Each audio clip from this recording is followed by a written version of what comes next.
the first question, what is going to change now? Why now?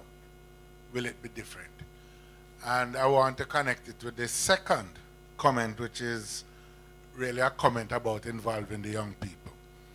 The thing that will guarantee the change, most of all, that you seek is your own involvement, right? So that is my first point on that. Because I think that we have to recognize that, first of all, we all learn from what we have done. When Norman Manley and that generation introduced common entrance, and then Michael went through free education, there were successes, there were failures, there were things that became apparent as we went along. Now, one of the things that has and we still don't know all the answers, which is, why is it that some schools, the so-called traditionals, high schools, have continued? They go up and down. Schools, JC went through phases. Performance was going down. It leveled off. Same thing happened, George's, Wilmer's, KC, etc. But what you find is that they have maintained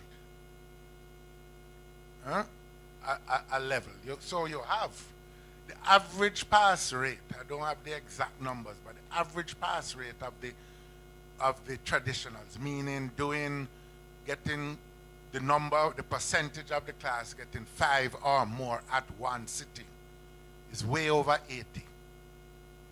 And of the so-called non-traditionals, you're looking at under 30, and in some instances below 20 and 10.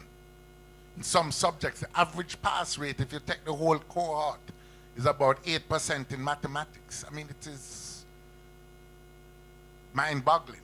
But there are many issues that we still have to resolve as to why is this so. One issue is, so without going in detail in that, the point is that why all of the things haven't been done is because when they were done, they were not done perfectly. That's the nature of life itself. So we have to learn from our experiences, improve upon them, and you know, that's what life is about, even for us as individuals.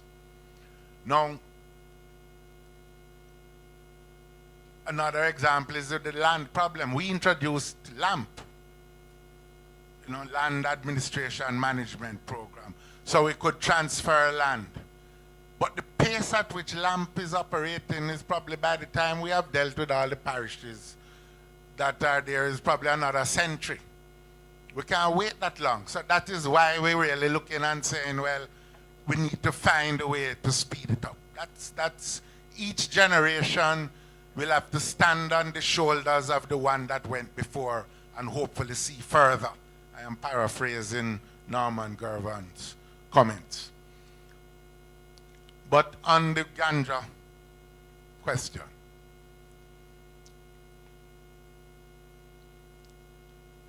not only in relation to marijuana specifically, but in relation to lots of other industries and activities as well, we need to find a way to get onto to get up the technological ladder.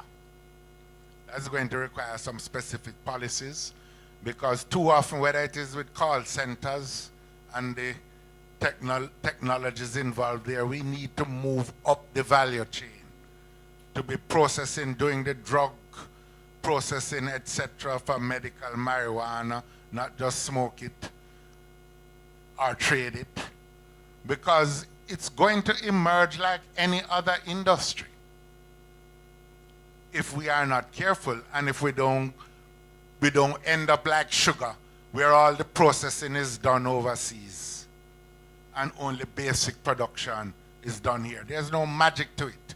In fact, the production systems which they are using in Canada and in fact in the United States, in those states that have legalized it, are much more high-tech and atmospheric controls and modern agriculture as against our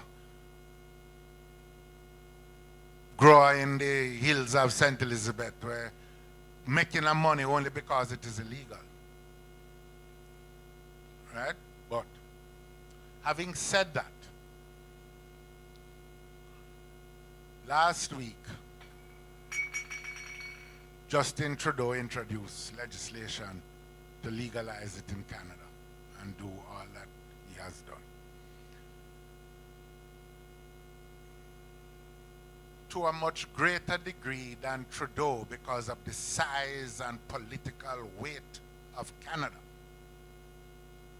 We are going to have to be part of an international movement simply because it is one thing for the United States federal government, for example, to say we are not going to admit commodities, trade commodities from Jamaica with the rest of trade. Huh? And it is another thing for them to say that in relation to the Canadians, just by virtue of the size and the degree of interdependence between themselves and the Canadians. So I am not arguing specifically that we cannot or ought not to do more. I think the authorities now can do much more to speed it up. But I'm really making a point that, as I said, Jackass observed a long time ago that the world not level. And it is not going to be made more level just because of the justice of our cause.